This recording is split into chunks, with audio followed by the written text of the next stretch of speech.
Hello students, welcome back to the physics Shala YouTube channel. My name is Devashish और हम पढ़ रहे हैं साउंड के बारे में। लास्ट लेक्चर में हमने स्टैंडिंग वेव के बारे में पढ़ा था, उसकी सारी थ्योरी जो मैंने पढ़ा दी थी आपको। और आज की वीडियो में हम बात करने वाले हैं स्टैंडिंग वेव से रिलेटेड न्यूमेरिकल्स के बारे में। तो चलिए फिर शुरू करते हैं स्टैंडिंग वेव के न्यूमेरिकल्स को। तो पहला न्यूमेरिकल जो आपको यहाँ पर दिया हुआ एक इक्वेशन दी हुई है, y = 20 sin और 40 पाई x इंटू कॉस 220 पाई t।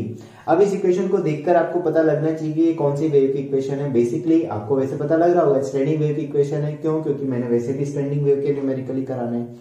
तो लेकिन यहां से और यहां से इस इक्वेशन को हमें पहचानने में आना चाहिए। अब इसमें हम सारी इसकी राम कुंडली जितनी भी है वो सारी हम यहाँ पर निकालेंगे, सारी इसकी पोथी सारी खोलेंगे कि भाई क्या है। तो सबसे पहले मैं यहाँ पर चेक करता हूँ कि हम एक काम करते हैं, क्या क्या मैं यहाँ पर निकालूंगा। सबसे पहले मैं इसकी जो प्रोग्रेसिव वेव्स है उसकी इक्वेशन लिखते हैं। अब प्रोग्रेसिव वेव की इक्वेशन को मैंने तुम्हें समझाया था लास्ट लेक्चर में कि अगर एक साइन और एक कोस हो तो जो प्रोग्रेसिव वेव्स होंगी वो साइन की टर्म्स में आएंगी। तो इसका मतलब जो फर्स्ट प्रोग्रेसिव वेव होगी वो हो जाएगी, और ये वाली जो टर्म होती है ये होती है एक्चुअल में 2a। तो क्या हो जाएगा यहाँ पर a, तो a लिखेंगे हम, तो a की जगह क्या आएगा 10 साइन, ठीक है। यहां पर ये और ये ओमेगा टी माइनस के एक्स, तुम ओमेगा टी माइनस के एक्स भी लिख सकते हो, के एक्स माइनस ओमेगा टी भी लिख सकते हो, कोई दिक्कत नहीं है। तो मैं ओमेगा टी माइनस के एक्स लिख रहा हूं, तो ये बन जाएगा 20 पाई टी माइनस 40 पाई एक्स, है ना। और सेकंड वाली जो इक्वेशन बन जाएगी वो हो जाएगी 10 साइन 20 पाई टी प्लस 40 पाई एक्स। ये हमारी सेकंड इक्वेशन यहाँ पर बनने वाली है, ठीक है। एक चीज ये निकाली। अब दूसरी चीज हम निकालते हैं यहाँ पर वेवलेंथ के बारे में और टाइम पीरियड के बारे में। तो वेवलेंथ निकालने के लिए हमेशा k का पता होना चाहिए। तो k यहाँ पर हमारे पास कितना है, देखो k किसके साथ लिखा होता है, x के साथ, तो 40 पाई। तो k को क्या लिखते हैं 2 पाई डिवाइडेड बाई लैम्डा। तो यहाँ पर अगर मैं यूज करूं तो लैम्डा की वैल्यू कितनी हो जाएगी, इससे ये कैंसिल आउट हो गया। तो यहाँ पर अगर आप लैम्डा की वैल्यू पता करोगे तो ये 1 डिवाइडेड बाई 20 आ जाएगा। इसको सोल्व कर लो पूरा, 40 pi equals to 2 pi divided by lambda. इससे ये कैंसिल आउट हो जाएगा, इससे ये कैंसिल आउट हो जाएगा, तो ये हमारे पास आ गई। टाइम पीरियड की मैं बात करूं अगर, तो ओमेगा इक्वल्स टू ओमेगा यहाँ पर मिलेगा टाइम के साथ 20 पाई। तो अगर आप इसको देखोगे तो ये 2 पाई एफ होता है, तो 20 पाई, पाई से पाई कैंसिल, और ये तो f की वैल्यू कितनी हो जाएगी 10 हर्ट्ज। f की वैल्यू जो हो जाएगी वो हो जाएगी 10 हर्ट्ज फ्रीक्वेंसी यहाँ पर, और लैम्डा की वैल्यू हो जाएगी 1/20 और f की वैल्यू 10 हर्ट्ज यहाँ पर ये बन जाएगी। तो यहाँ से हमने ये चीज निकाली। अब इसमें एक और चीज मैं आपको बता सकता हूँ, यहाँ पर चाहे तो हम देख सकते हैं कि यहाँ पर मैं एक चीज, अगर आपसे अब क्वेश्चन ये पूछा जाए कि बताओ कि जो सक्सेसिव नोड होंगे उनके बीच की लेंथ क्या होगी। सक्सेसिव नोड मतलब एक नोड, फर्स्ट नोड उसके जस्ट बाद वाला नोड। तो नोड और नोड के बीच की डिस्टेंस कितनी होती है, लैम्डा बाई 2। तो नोड और नोड के बीच की डिस्टेंस यहां पर अगर निकालनी है हम, distance between node and node अगर वो लिखनी है तो वो होगी लैम्डा बाई 2। तो लैम्डा बाई 2, लैम्डा हमें पता लग गया, तो कितना बन जाएगा 1/20 इंटू 1/2, तो ये बन जाएगा 1/40 मीटर, ठीक है। अच्छा, नोड और एंटी नोड के बीच की अगर निकालनी है तो लैम्डा बाई 4 हो जाएगा। तो लैम्डा बाई 4 तो उस तरीके से निकाल लेंगे। इस तरह से हम फ्रीक्वेंसी हमने निकाली, टाइम पीरियड हम निकाल सकते हैं। अब अगर वेव की वेलोसिटी के बारे में पूछा जाए कि वेव की वेलोसिटी मतलब जो प्रोग्रेसिव वेव रही है उसकी वेलोसिटी क्या हो सकती है, तो वेव की वेलोसिटी और वेव जो है मैं यहाँ पर कैसे निकाल सकता हूँ, दो तरीके, या तो ओमेगा डिवाइडेड बाई के कर दो, या लैम्डा डिवाइडेड बाई टी कर दो, या एफ इंटू लैम्डा कर दो। जैसा भी आप चाहो वैसे कर सकते हो। तो मान लो मेरे पास एफ भी है और लैम्डा भी है, ओमेगा भी है, टी और के भी है, दोनों से हम निकाल सकते हैं। तो मैं वेलोसिटी ऑफ वेव ओमेगा ले लेता हूँ। चलो मैं ओमेगा मेरे पास यहाँ पर कितना दिया हुआ है 20 पाई, ठीक है, और k कितना दिया हुआ है 40 पाई। तो ये बन जाएगा 40 पाई कैंसिल आउट, तो ये बन जाएगा 1/2 मीटर पर सेकेंड। ये जो भी यूनिट दी हुई हो उसके अकॉर्डिंग हम ये निकाल सकते हैं। तो एक इक्वेशन अगर स्टैंडिंग वेव वाली दी हुई है तो उससे हम जितनी भी चीजें हैं वो निकाल सकते हैं। आपसे पूछा जाए सिंपली इतनी सारी चीजें ना पूछ के सिर्फ इतना पूछ लिया जाए कि जो प्रोग्रेसिव वेव रही है उसका एम्पलीट्यूड क्या होगा, तो जो यहाँ है इसको हाफ कर दो, तो 20 है तो 10 हो जाएगा। ठीक है, इस तरह से हम कई सारी चीजें देख सकते हैं। बस ये ध्यान रखना प्रोग्रेसिव वेव जब लिखते हैं तो एक पॉजिटिव होना चाहिए और एक नेगेटिव होना चाहिए। यहाँ आगे माइनस वगैरह हो सकता है, उसकी कोई दिक्कत नहीं है, लेकिन एक पॉजिटिव और एक नेगेटिव जरूर बनना चाहिए। ठीक है, एक इक्वेशन दी हुई y equals to 0.1 sin pi 0.01x minus 8t plus 1.3। तो हमें यहाँ पर बताना है कि भाई अगर एक इक्वेशन ये है, एक प्रोग्रेसिव वेव की इक्वेशन ये है, तो दूसरी प्रोग्रेसिव वेव की इक्वेशन क्या होनी चाहिए जिससे एक स्टैंडिंग वेव जनरेट हो जाए। तो क्या हो सकती है हम यहाँ पर देख सकते हैं। स्टैंडिंग वेव की इक्वेशन के लिए क्या होना चाहिए, फ्रीक्वेंसी एक जैसी होनी चाहिए। ठीक है, फ्रीक्वेंसी जो होनी चाहिए वो क्या होनी चाहिए, एक जैसी होनी चाहिए और डायरेक्शन अपोजिट होना चाहिए। फेज कांस्टेंट, जो फेज डिफरेंस है वो कांस्टेंट होना चाहिए। तो हम यहाँ फेज डिफरेंस की ज्यादा बात नहीं करेंगे।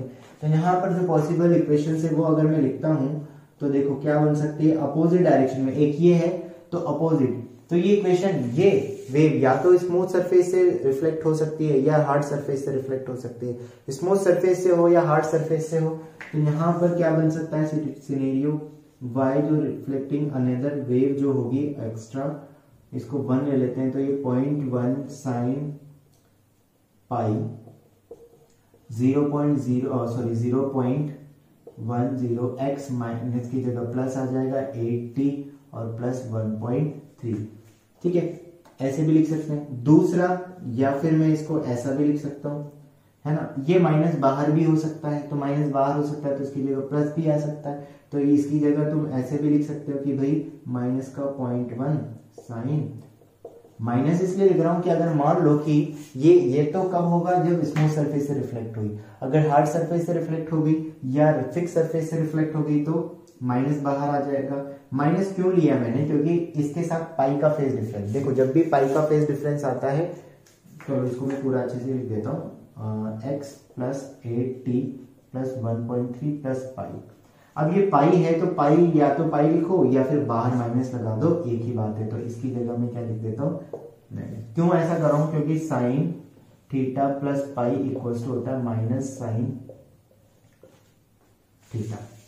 ठीक है, ये चीज हमेशा ध्यान रखनी है हमें।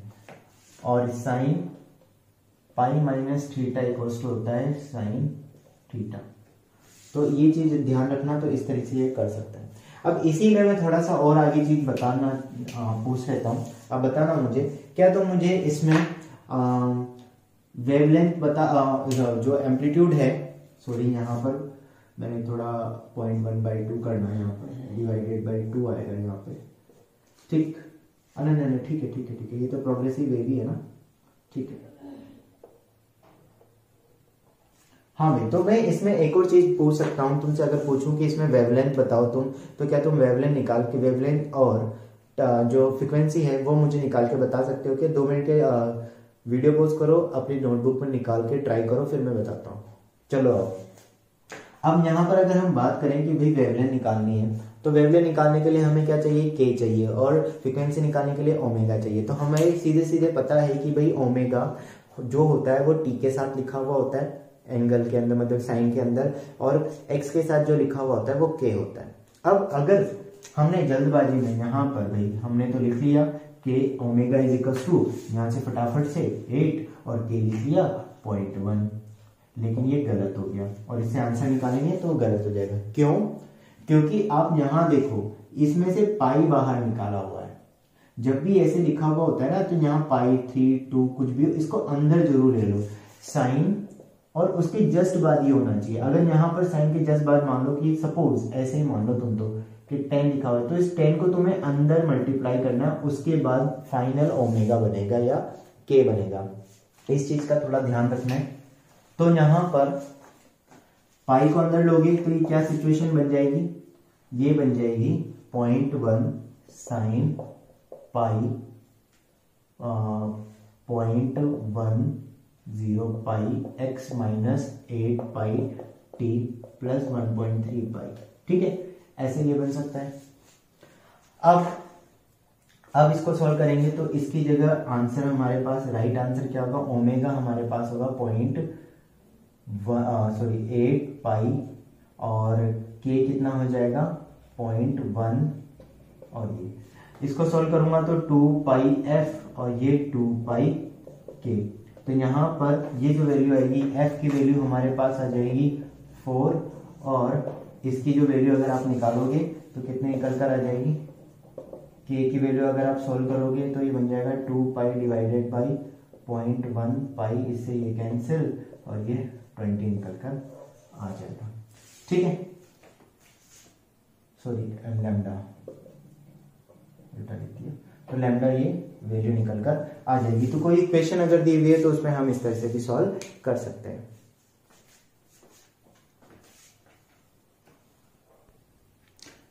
देखो भाई नेक्स्ट क्वेश्चन ये है कि यहाँ पर हमारे पास एक स्ट्रिंग दी हुई है। इस स्ट्रिंग में आपको दिखाई दे रहे होंगे 3 लूप यहाँ पर बन रहे हैं। फ्रीक्वेंसी इस पूरी सिचुएशन में इस स्ट्रिंग की जो फ्रीक्वेंसी जनरेट हो रही है वो दी हुई 300 हर्ट्ज, और इस स्ट्रिंग की जो लेंथ है वो है 3 मीटर। हमें बताना है कि यहाँ पर जो वेलोसिटी है होगी इस स्ट्रिंग में जो वेव जनरेट हो रही है स्टैंडिंग वेव, उसकी वेलोसिटी क्या होगी वो हमें बतानी है यहाँ पर। तो स्टैंडिंग वेव की वेलोसिटी अगर मैं निकालता हूँ तो देखो वेलोसिटी निकालने के लिए वेव की वेलोसिटी निकालनी है तो हमारे पास क्या फिनोमेना होता है, फ्रीक्वेंसी।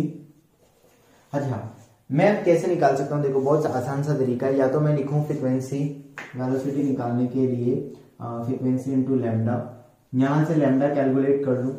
फ्रीक्वेंसी मुझे पता है, लैम्डा मुझे पता लग जाएगा। लैम्डा कैसे पता लग जाएगा कि भाई यहाँ पर ये नोड है, ये भी नोड है, ये नोड है और ये नोड है, तो नोड नोड के बीच की लेंथ होती है लैम्डा बाई 2, ये लैम्डा बाई 2, ये लैम्डा बाई 2, तो ये हो जाएगा 3 लैम्डा बाई 2 से वैल्यू वेलोसिटी, और ये 3 lambda by 2 equals to L के इक्वलेंट होगा। तो ये 3 lambda by 2 equals to L 6, इससे ये कैंसिल आउट हो जाएगा और लैम्डा की वैल्यू कितनी आ जाएगी 4 मीटर आ जाएगी। इसको यहाँ पुट कर देंगे तो v इक्वल्स टू 300 इंटू 4, तो ये हो जाएगा 1200 मीटर पर सेकेंड। एक तरीका ये है। दूसरा तरीका ये है कि भाई स्टैंडिंग वेव बन रही है, हमें पता लग रहा है कितने लूप बन रहे हैं, 3 लूप बन रहे हैं। 3 लूप बन रहे हैं तो थर्ड हार्मोनिक आ रही है, तो थर्ड हार्मोनिक जो है थर्ड हार्मोनिक आ रही है F3। तो F3 का फॉर्मूला क्या होता है 3v डिवाइडेड बाई 2l। बताओ सही लिखा है क्या मैंने, 2l है या 4l है, 2l होगा क्योंकि दोनों तरफ से फिक्स है। अब 300 दिया हुआ है, 3 इंटू वी हमें चाहिए 2 और v की जगह हमें l की जगह हमें दिया हुआ है 6, तो यहाँ से ये कैंसिल आउट हो जाएगा 2 टाइम्स, तो v कितना हो जाएगा 1200 मीटर पर सेकेंड। अगर यहाँ 2 दिया होता तो मैं F2 लिख देता 2v डिवाइडेड बाई 2l, 4 दिया होता तो 4v डिवाइडेड बाई 2l। इस तरह से करके हम फाइनल वेलोसिटी की वैल्यू मतलब जो वेव है उसकी वेलोसिटी की वैल्यू निकाल सकते हैं। अब अगर मान लो इसी क्वेश्चन में आपसे एक और चीज पूछ ली जाए कि यहाँ पर अगर स्ट्रिंग में यहाँ पर कितने नोड बन रहे हैं 1 2 3 4 नोड बन रहे हैं, तो कितने लूप होंगे 3 लूप आएंगे। अगर 3 एंटी नोड बन रहे होंगे तो कितने लूप आएंगे, 3 एंटी नोड अगर बनते हैं तो कितने लूप आएंगे 3 लूप आएंगे। तो यहाँ पर जब फिक्स एंड होता है स्ट्रिंग में तो जितने एंटी नोड होते हैं उतने ही लूप बनते हैं। तो 10 एंटी नोड है तो 10 लूप बनेंगे। तो अगर मान लो इसी से रिलेटेड अगर एक क्वेश्चन में आपको देता हूं, करो अपनी नोटबुक में, अगर एक स्ट्रिंग है फिक्स एंड स्ट्रिंग है, उसमें 5 एंटी नोड 5 जो है उसमें बन रहे हैं आपके 6 नोड बन रहे हैं, 6 नोड बन रहे हैं, तो कितने लूप हो जाएंगे। 6 नोड अगर आपके बन रहे हैं तो वहां पर कितनी फ्रीक्वेंसी आएगी। 6 नोड बन रहे हैं, इसी क्वेश्चन में का डेटा इसी क्वेश्चन का यूज करना। तो 6 नोड अगर बन रहे हैं, 6 नोड बन रहे हैं तो उस टाइम पे फ्रीक्वेंसी क्या होगी।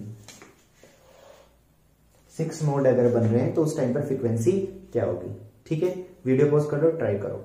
देखो 6 नोड बन रहे हैं, इसका मतलब 6 नोड बनने का मतलब क्या होता है कि 5 लूप बन रहे होंगे। 6 नोड बन रहे होंगे इसका मतलब 5 एंटी नोड बन रहे होंगे, 5 एंटी नोड तो 5 लूप बन रहे होंगे, 5 लूप बन रहे होंगे तो F5 तो 5v डिवाइडेड बाई 2l। ठीक है, ये हमें पता लग गया। तो F5 इक्वल टू, अच्छा मैं अब यहाँ पर इसको ऐसे भी लिख सकता हूँ 5F1। समझ में आ रही है बात, यहाँ पर क्योंकि 3 लूप पर फ्रीक्वेंसी कितनी आ रही है, ये तो बेसिकली 3f1 ही होगा ना, तो f1 मुझे पता लग गया 100। या तो तुम ये वैल्यूज वगैरह सारी पुट कर दो। मान लो तुम्हें v और l की वैल्यू नहीं दी हुई है और तुमसे सिर्फ ऐसे सीधा क्वेश्चन पूछ लिया, ये डायग्राम दिया, फ्रीक्वेंसी ये दी और 5 एंटी नोड बन रहे हैं, तो बताओ कितनी फ्रीक्वेंसी आएगी, ऐसा पूछा गया है। तो हम यहाँ पर ये हमें पता लग रहा है इस सिचुएशन में ये थर्ड हार्मोनिक है, तो f1 की वैल्यू पता लग जाएगी। f1 की वैल्यू पता लगी, उसको यहाँ पुट कर दूंगा तो कितना हो जाएगा 5 इंटू 100, तो कितना हो गया 500 हर्ट्ज। देखो हमें क्वेश्चन के करने का सिर्फ ऐसा नहीं कि हमें सिर्फ एक ही मेथड पर स्टिक होके रहना है, ऐसा नहीं है। अगर हमें उस क्वेश्चन के वेरिएशन पता होंगे तो हम जितने नए क्वेश्चन बन सकते हैं उसको एक बार ट्राई करने का हमारे अंदर कॉन्फिडेंस आ जाएगा। तो ऐसा इसीलिए मैं अलग अलग तरीके एक ही क्वेश्चन को थोड़ा डिफरेंट तरीके से भी बता रहा हूं, ताकि आपको पता लग जाए कि उसको कैसे और सॉल्व किया जा सकता है। अब मुझे कमेंट में बताना कि अगर मान लो 10 नोड बन रहे हो, 10 नोड्स बन रहे हो तो कितनी फ्रीक्वेंसी आएगी। 10 नोड्स अगर बन रहे हो तो कितनी फ्रीक्वेंसी आएगी, मुझे कमेंट में बताना, ठीक है।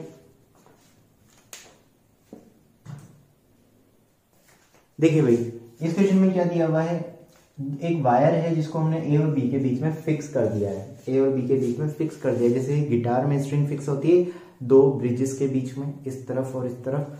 तो अब उसके बीच में हमने 2 जगह पर वायर को फिक्स किया हुआ, मतलब एक जैसे तुम ऐसा बोल सकते हो कि गिटार की किसी स्ट्रिंग पर 2 पॉइंट पर मैंने फिंगर्स को टच किया हुआ है, या 2 जगह पर मैंने उसको एक ही स्ट्रिंग को 2 जगह पर टैप किया हुआ है, ठीक है। तो यहाँ पर फिर हमने इसको वाइब्रेट करवाया। लेंथ जो है स्ट्रिंग की पूरी लेंथ जो है वो 77 सेंटीमीटर है। अब यहाँ पर सिचुएशन क्या है कि इन तीनों जब हमने एक ये तो ये एक सेपरेट फिक्स स्ट्रिंग की तरह काम कर रही है, ये एक सेपरेट फिक्स स्ट्रिंग की तरह काम कर रही है, ये एक सेपरेट फिक्स स्ट्रिंग की तरह काम कर रही है। तो यहाँ पर कुछ ना कुछ फ्रिक्वेंसी जनरेट हो रही है जब वाइब्रेट करवाते हैं। तो लेटेस्ट से यहाँ पर F1, यहाँ पर F2 और यहाँ पर F3 फ्रिक्वेंसी जनरेट होती है। तो F1:F2:F3 का जो रेशियो है वो है 1:2:3, आपको ये क्वेश्चन में गिवन है। तो हमें बताना है जो L1, L2 और L3, मतलब इस पोर्शन और इस पोर्शन का जो वैल्यू होगी वो वैल्यूज कितनी आएगी। अब यहाँ पर हम कौन सा तरीका यूज करते हैं, तो यहाँ थोड़ा सा मैं अब आपको स्टैंडिंग वेव, या जो यहाँ पर बेसिकली स्टैंडिंग वेव ही बन रही होगी, लेकिन जब इसमें जो वेव बन रही है तो उसकी वेव की वेलोसिटी क्या होगी। अब हमें एक चीज पता है कि वायर में जो स्टैंडिंग वेव बढ़ती है और जो ऑर्गन पाइप में स्टैंडिंग वेव बनती है, दोनों के फॉर्मूले सिमिलर टाइप के ही होते हैं, लेकिन वेलोसिटी अलग अलग होती है, क्योंकि ऑर्गन पाइप में लॉन्गिट्यूडनल वेव आती है, मतलब कि साउंड वेव रहती है ज्यादातर, और स्टैंडिंग और जो वायर होता है उसमें ट्रांसवर्स वेव रहती है, ठीक है ना। तो यहाँ पर वेलोसिटी जो होगी, तो ओपन ऑर्गन पाइप में जो V लिखा हुआ होता है, ओपन ऑर्गन पाइप के लिए जब हम फॉर्मूला लिखेंगे स्टैंडिंग वेव का, तो उसमें जो V होगा वो V क्या होगा एक्चुअल में, वो V वहां पर होगा E/ρ, जो हमने सॉलिड, लिक्विड और गैस में पढ़ा था ना वो। और लेकिन अगर स्ट्रिंग में अगर वेव ट्रेवल कर रही है तो उसके लिए जो वेलोसिटी होती है ना वो होती है कुछ ये T/μ, या तो तुम ये लिख सकते हो या फिर T/ρ A ऐसे करके लिख सकते हो, ठीक है। ये यहां पर हम इसको लिख सकते हैं। अब इस सिचुएशन में T ये होगी, अब स्टैंडिंग वेव है तो उसके लिए फ्रीक्वेंसी तो यही रहेगी, फॉर्मूला जो होगा दोनों तरफ से क्लोज एंड है, तो यहाँ पर NV/2L, N कुछ भी हो सकता है, 3, 4, 5, 6, 7, तो मैं इसको ऐसा बोल सकता हूँ कि F डायरेक्टली प्रोपोर्शनल है V/2L के, या फिर मैं इसको ऐसा भी बोल सकता हूँ कि F डायरेक्टली प्रोपोर्शनल है √1/L और T/ρ A के, ठीक है। तो यहां से हमारे पास बहुत सारी चीजें पता लग रही होगी, मैं इसको भी और अच्छे से एक्सप्लेन करूंगा, लेकिन यहाँ पर अब देखो क्योंकि पूरा वायर हॉरिजॉन्टल है, तो वायर जब भी हॉरिजॉन्टल होता है तो वहां पर टेंशन हर एक पोर्शन में, यहाँ पर टेंशन एक जैसी होगी, तो T भी कांस्टेंट हो जाएगा। पूरा वायर एक जैसा है तो ρ और A भी कांस्टेंट हो जाएगा। तो हमें जो बेसिकली चीज यूज करनी है वो है F inversely proportional to L, यानी कि जब इस तरह के सिचुएशन आ जाए तो उसमें टेंशन ρ और A कांस्टेंट हो तो F इनवर्सली प्रोपोर्शनल हो जाता है लेंथ के, तो इसको हम बेसिकली लॉ ऑफ लेंथ भी बोल सकते हैं। सोनोमीटर बेसिक इसी के प्रिंसिपल पर काम करता है कि यहाँ पर अगर मान लो टी और ये फिक्स हो जाए तो ये इनवर्सली तो ये लॉ ऑफ लेंथ हो जाएगा। अगर इसकी जगह मान लेते हैं कि टी लेंथ और ये ए कांस्टेंट हो जाए तो वो फिर हम, या इससे सिचुएशन से अगर मैं बोलूं कि टी कांस्टेंट हो जाए, ए कांस्टेंट हो जाए और एल कांस्टेंट हो जाए तो F directly F inversely proportional होगा अंडर रूट रो के, तो वो लॉ ऑफ मास हो जाएगा। इसी तरह से अगर बाकी सारी चीजें कांस्टेंट हो जाए, टी वेरिएबल रहे तो लॉ ऑफ टेंशन हो जाएगा। खैर ये सारी अलग बातें हो जाती है, तो ये चीज हमारे पास आ जाती है। अब क्या करना है, एफ इनवर्सली प्रोपोर्शनल लेंथ पे, मतलब अगर हमें लेंथ का रेशो और फ्रीक्वेंसीज का रेशो हमें पता है। अब ऐसी सिचुएशन से जब रेशो दिए जाए तो कैसे क्वेश्चन को सॉल्व करते हैं, बहुत आसान सा तरीका है। अब यहाँ पर सॉल्व करने का तरीका कैसे हम बता सकते हैं कि भाई किस तरीके से रेशो दिया हुआ है, हमें लेंथ निकालनी है। तो इनवर्सली प्रोपोर्शनल में सबसे पहले आप लेंथ के रेशियोज निकालो। तो लेंथ के रेशियोज यहाँ पर जब मैं निकालूंगा तो लेंथ के रेशियो बनेंगे L1:L2:L3। तो यहाँ पर अपोजिट कर दो, 1/1, 1/2, 1/3। अब इस तरह से आ रहे हैं और इसको अब मैं फ्रैक्शन की जगह इंटीजर में नंबर में लाता चाह रहा हूँ। तो जो डिनोमिनेटर में जो भी है उन सबका एलसीएम लो और पूरे उस नंबर को पूरी चीजों से मल्टीप्लाई कर दो। जैसे 1, 2, 3 का एलसीएम कितना होगा 6, इसको मल्टीप्लाई करोगे तो 6:3:2 ये आ जाएगा। 6:2, 3:2 ये वैल्यू यहाँ पर आ गई। तो इसका मतलब L1, L2, L3 का रेशो पता लग गया है मुझे अब लेंथ के रेशो अगर मुझे पता लग चुके हैं तो मैं लेंथ इंडिविजुअल लेंथ निकाल सकता हूँ आराम से। तो L1 निकालने का तरीका क्या होगा, अब ऐसी सिचुएशन में जब इस तरह से दिया हुआ हो रेशो, मतलब ये L1:L2:L3 हमारे पास दिया है 6:3:2 और टोटल लेंथ दी गई। तो आप क्या करो, L1 के लिए L1 का रेशो है 6, टोटल रेशो हो जाएगा 6 + 3 तो ये हो जाएगा 11। तो L1 का ratio divided by total ratio into total value जो मास है यहाँ पर है। तो 77 कैंसिल आउट करोगे 6 तो ये हो जाएगा 42 सेंटीमीटर। सिमिलरली L2 के लिए लूंगा तो L2 का रेशो हो जाएगा 3, तो 3 डिवाइडेड बाय 11 7 तो ये बन जाएगा 21 सेंटीमीटर। सिमिलरली L3 हो जाएगा 2 divided by 11 into 77 cancel out तो ये बन जाएगा 14 सेंटीमीटर। तो ये तीनों हमारे पास तीनों पोर्शन की लेंथ निकल कर आ गई, L1, L2 और L3 की लेंथ निकल कर आ गई। ठीक है, तो ये इस तरीके से हम बता सकते हैं कि तीनों की लेंथ कैसे बनने वाली है। देखो क्वेश्चन में दिया हुआ है कि second overtone of close organ pipe जो है वो third overtone of open organ pipe के इक्विवेलेंट है ना। तो उस सिचुएशन में जो दोनों ओपन ऑर्गन पाइप और क्लोज ऑर्गन पाइप है उनकी लेंथ का रेशो क्या होगा वो हमें निकालना है। तो हमें बेसिक सी चीज पता है, ओवरटोन दी हुई है अगर हमें, तो ओवरटोन जब दे दी जाती है तो उस सिचुएशन में हम फ्रीक्वेंसीज कैसे, मतलब हार्मोनिक कैसे निकालते हैं। तो सबसे पहले मैं बात करता हूँ, फर्स्ट वाला क्या दिया हुआ है यहाँ पर, क्लोज FC हम ले लेते हैं कि भाई FC = FL/FO दिया हुआ है ना, मतलब ये ओवरटोन और ये। अब ये कुछ निकलेगा, चलो देखते हैं। तो क्लोज ऑर्गन पाइप में सेकंड ओवरटोन, अब क्लोज ऑर्गन पाइप में ओवरटोन कैसे निकालते हैं, हार्मोनिक अगर हमें निकालनी है तो 2 इंटू ओवरटोन प्लस 1, तो 2 इंटू 2 प्लस 4, 2 इंटू 2 4 प्लस 1 तो 5, तो फिफ्थ ओवरटोन मतलब फिफ्थ फंडामेंटल फ्रीक्वेंसी इसकी हो जाएगी। ध्यान रखना ये क्लोज के लिए चल रहा है। इसके बाद ओपन ऑर्गन पाइप की थर्ड ओवरटोन मतलब फोर्थ हार्मोनिक, मतलब फोर्थ F1 ओपन। अब यहां पर फिफ्थ F1 का मतलब होता है फंडामेंटल फ्रीक्वेंसी, तो क्लोज ऑर्गन पाइप की फंडामेंटल फ्रीक्वेंसी होती है V डिवाइडेड बाई 4L, और ये LO लिखना, सॉरी LC लिखना ताकि हमें याद रहे कि LC हम क्लोज ऑर्गन पाइप के लिए ले रहे हैं 4, और ओपन ऑर्गन पाइप की fundamental frequency V divided by 2LO। यहां पर दोनों जगह V भी एक जैसा ही है और कैंसिल आउट हो जाएगा क्योंकि दोनों ऑर्गन पाइप है।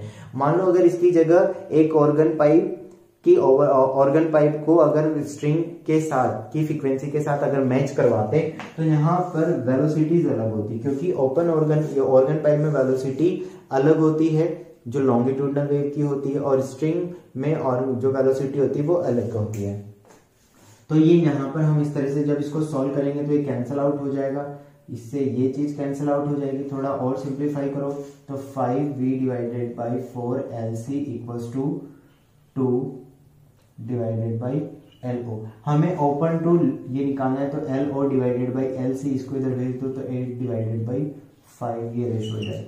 इससे क्या समझ में आता है, इससे ये चीज समझ में आ रही है कि LO अगर ओपन ऑर्गन पाइप जो है उसकी लेंथ अगर मिनिमम लेंथ 8 सेंटीमीटर है तो क्लोज की 5 सेंटीमीटर होनी चाहिए। इसी तरह से अगर इसकी 16 सेंटीमीटर है, डबल कर दो तो इसकी 10 सेंटीमीटर होनी चाहिए, ठीक है मिनिमम। इससे छोटा तो ले ही नहीं सकते, इससे छोटा भी ले सकते हो फिर वो मिलीमीटर में आ जाएगा। 8 मिलीमीटर मतलब फिर तो बहुत छोटा ही ऑर्गन पाइप हो जाएगा।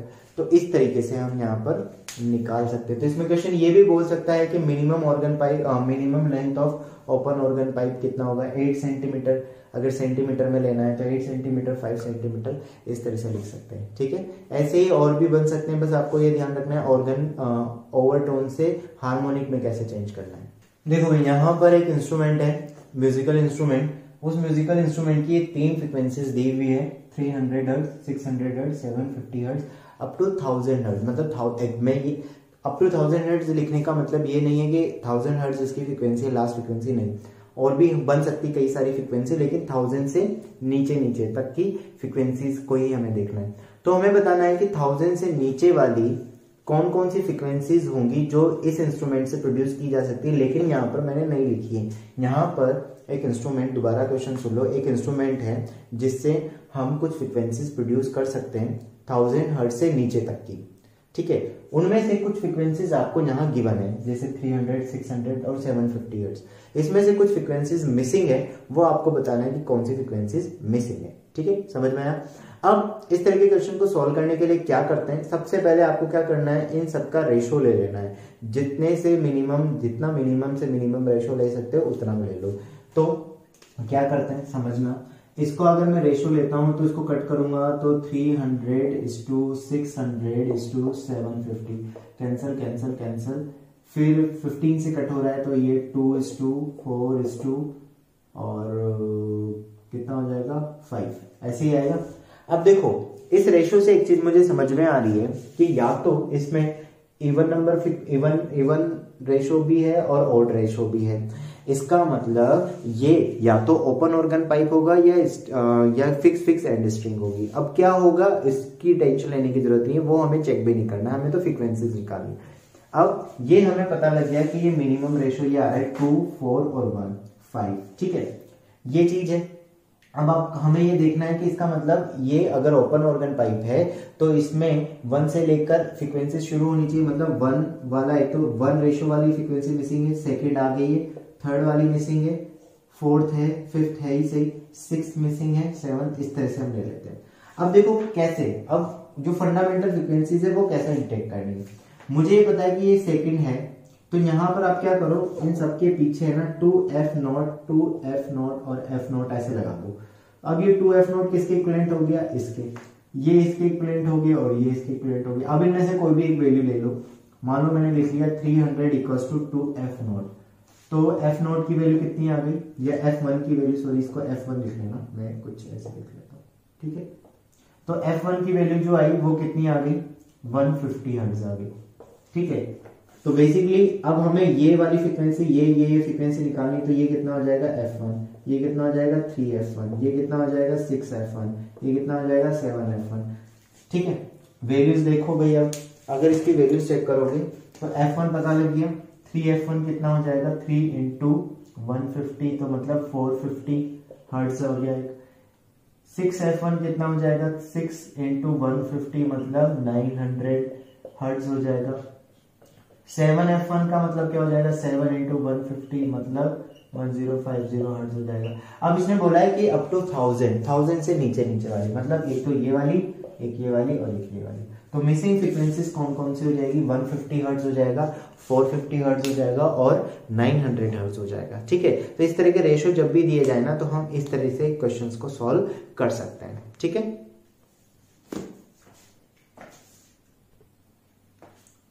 देखिए यहाँ पर एक छोटी सी चीज मैं आपको बता देता हूँ, कई बार रेजोनेंस ट्यूब से रिलेटेड भी पोर्शन आ जाता है, फटाफट से देख लेते हैं। बहुत सिंपल सा है, बहुत ज्यादा डिटेलिंग में हम नहीं जाएंगे, जितना इंपॉर्टेंट है सिर्फ उतना कवर कर लेते हैं। रेजोनेंस ट्यूब की जब बात की जाती है तो रेजोनेंस ट्यूब आपने फिजिक्स लेबोरेटरी में देखा होगा कि भाई वहां पर एक इंस्ट्रूमेंट रखा हुआ होता है जिसमें एक पाइप सा होता है, उसमें लिक्विड भरा हुआ होता है, पानी भरा हुआ होता है। उस पानी की लेंथ को अगर हम कम ज्यादा करते हैं, लेवल को बढ़ाते हैं, तो वहां पर और बड़ा कम ज्यादा करते हैं और किसी दूसरे म्यूजिकल इंस्ट्रूमेंट के साथ अगर वाइब्रेट करवाते हैं तो वहां पर क्या हो जाता है कि वो फ्रिक्वेंसीज जो है वहां पर साउंड एकदम से सडनली साउंड आना शुरू हो जाती है। अब होता क्या है, रेजोनेंस ट्यूब को हम as a close organ pipe लेकर चलते हैं। अब हुआ क्या, मान लो कि यहाँ पर एक ट्यूनिंग फोर्क लिया हमने, उसको हम वाइब्रेट करवा रहे हैं, तो इसकी फ्रीक्वेंसी जो है वो तो फिक्स है, ठीक है। मान लो कि यहाँ पर लेंथ आ रही है एल लेंथ, तो यहाँ पर ये क्लोज एंड की तरह काम करेगा, ये ओपन एंड की तरह काम करेगा, तो ये क्लोज ऑर्गन पाइप की तरह काम कर रहा है। अब यहाँ पर जो फ्रीक्वेंसी, यहाँ पर जो वेव बन रही है, स्टैंडिंग वेव बन रही है, वो कैसे भी बन सकती है भाई, यहाँ एंटी नोड बन गया, यहाँ नोड बन गया, यहाँ एंटी नोड, यहाँ नोड और फिर एंटी नोड, ऐसे कुछ बन के अलग अलग तरीके से बन सकती है, ठीक है। अब यहाँ पर क्या है, मान लो किसी सिचुएशन में हमने, तो अगर यहाँ पर फ्रीक्वेंसी अगर मैं लेता हूँ कि भाई सपोज थोड़ी देर के लिए मैं मान लेता हूँ कि यहाँ पर फंडामेंटल टोन जनरेट हो रही है, इसकी फ्रीक्वेंसी है एफ, तो एफ इक्वल्स टू क्या आ रहा है, v डिवाइडेड बाई 4l, ठीक है। अब यहाँ पर इसकी जगह v डिवाइडेड बाई 4l है। अब मान लो कि हमने इस वाटर के लेवल को कम ज्यादा किया, अगर वाटर के लेवल को बढ़ाया, सपोज मैंने वाटर के लेवल को बढ़ा दिया, वाटर के लेवल को बढ़ाने से लेंथ कम हो जाएगी, मतलब ये लेंथ कम हो जाएगी, ये तो कांस्टेंट है ना। वाटर के लेवल को सपोज बढ़ाया तो ये वाली लेंथ कम हो जाएगी, ये लेंथ कम हो जाएगी। तो अब यहाँ पर ये और ये कांस्टेंट है, तो यहाँ पर जो नंबर आ रहा है वो क्या होना चाहिए, ये कम हो रही है, तो ओवरऑल ये वैल्यू बढ़ जाएगी, तो यहाँ पर वैल्यू नंबर चेंज हो जाएगा। तो उस हिसाब से तो यहाँ पर मैं ले लेता हूँ कि ये n नंबर है, n नंबर जो होगा अब यहाँ पर वो ऑड नंबर ही होगा। ऑड नंबर से मतलब या तो 1 होगा या 3 होगा या 5 होगा, उस तरह से होगा, ठीक है। तो अगर मान लो हमने लेंथ को कम किया और फिर थोड़ी देर बाद फिर से आवाज सुनाई दी, आवाज तभी सुनाई देती है जब इसमें और इसमें जो वेव जनरेट होती है दोनों की फ्रीक्वेंसी एक जैसी हो जाए। अगर यहाँ 100 हर्ट्ज है और यहाँ पर भी 100 हर्ट्ज की फ्रीक्वेंसी बन रही है तो बहुत ज्यादा लाउड आवाज सुनाई देगी, जो रेजोनेंस की वजह से होती है। रेजोनेंस में बेसिकली होता क्या है कि भाई दो वेव अगर जिनकी फ्रीक्वेंसीज एक जैसी है और वो एक साथ वाइब्रेट करते हैं म्यूजिकल इंस्ट्रूमेंट, तो उनसे एक सडन आवाज सुनाई देती है जो इंटरफेरेंस की वजह से होता है, ठीक है। तो बेसिकली यहाँ पर होगा क्या कि ये लेंथ कम जाती है। इसी तरह से अगर इस लेंथ को कम कर दिया जाए तो यहाँ पर ये लेंथ बढ़ जाएगी, ये लेंथ बढ़ जाएगी, तो यहाँ पर इसको कांस्टेंट रखने के लिए इसको भी बढ़ाना पड़ेगा, ठीक है। तो वो सिचुएशन यहाँ पर रहती है। तो ऐसी सिचुएशन में क्या होगा कि अगर ये तो कांस्टेंट, तो यहाँ पर L इनवर्स डायरेक्टली प्रोपोर्शनल हो जाएगी n के। मतलब कि अगर लेंथ का आपको बोला जाए कि जो लेंथ के रेशो आ रहे हैं, जो हमने रेजोनेंस ट्यूब ली है, उस रेजोनेंस ट्यूब के साथ अगर हम ट्यूनिंग फोर्क को वाइब्रेट करवा रहे हैं और उसमें जो लेंथ आई है वो लेंथ कुछ इस तरीके से आ रही है, सपोज 30 सेंटीमीटर। अगली लेंथ आ रही है, आपको बोला गया है 50 सेंटीमीटर, है ना, 30 सेंटीमीटर सपोज। और नेक्स्ट इसके जस्ट बाद वाली जो लेंथ आई वो आई है 150 सेंटीमीटर। इसके जस्ट बाद वाली लेंथ जो आई है वो 150 30 सेंटी।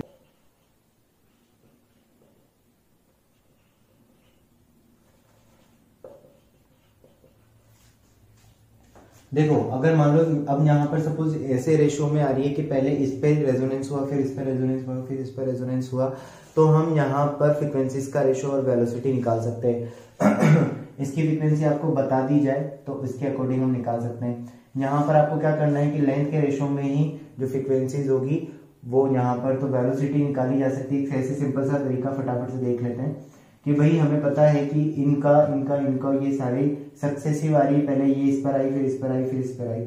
इसका मतलब हमें पता है कि n directly proportional to l होता है।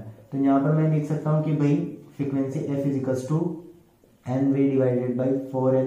ये l यहाँ L1 ले लो, इसकी जगह L1 ले लो n की जगह। इसके बाद f सेम n। अब ये इसके जस्ट बाद वाली है तो इसका मतलब n+2 होगा, v divided by 4l2 n plus 2 n मतलब अगर ये 1 है तो ये 1 प्लस 2 ही होगा ना। ऑड नंबर में ओपन क्लोज में तो इसे ही आता है 3 के बाद 5 तो 1 में अगर आप 2 जोड़ोगे तो 3 आ जाएगा, 3 में 2 जोड़ोगे तो 5 आ जाएगा। तो उस हिसाब से मैंने ये लिखा है। अगला यहाँ पर f is equals to n plus 4 v divided by 4l3 आ जाएगा। यहाँ पर अगर फ्रीक्वेंसी आपको गिवन कर दी जाए, दे दी जाए, सपोज 100 हर्ट्ज फ्रीक्वेंसी दे दी जाए और वेलोसिटी पूछा जाए तो इन तीनों इक्वेशन में वैल्यू पुट करके हम आराम से वैल्यू निकाल सकते हैं। ठीक है, तो एज इक्वेशन आप यहाँ पर दिए जा सकते हैं तो वो वेलोसिटी की वैल्यू निकालने के लिए पूछा जाएगा। तो ये चीज ध्यान रखना कि जो रेशो होता है ओपन रेजोनेंस ट्यूब में भी वो लेंथ का रेशो इस तरह से ही ऑड नंबर में ही आएगा, 1:3:5:2 के फॉर्म में निकल कर आएगा। जो लेंथ के रेशो होंगे ना वो भी ऑड नंबर में होंगे। ठीक है, तो ये थे न्यूमेरिकल और स्टैंडिंग वेव। ठीक है, इससे रिलेटेड जो भी चीजें हैं वो हमने देख ली हैं। अगर इसमें कोई सी भी क्वेश्चन में कुछ दिक्कत हो तो आप मुझे कमेंट सेक्शन में जरूर बताना। तो फिर ठीक है, मिलते हैं फिर अगली वीडियो के साथ।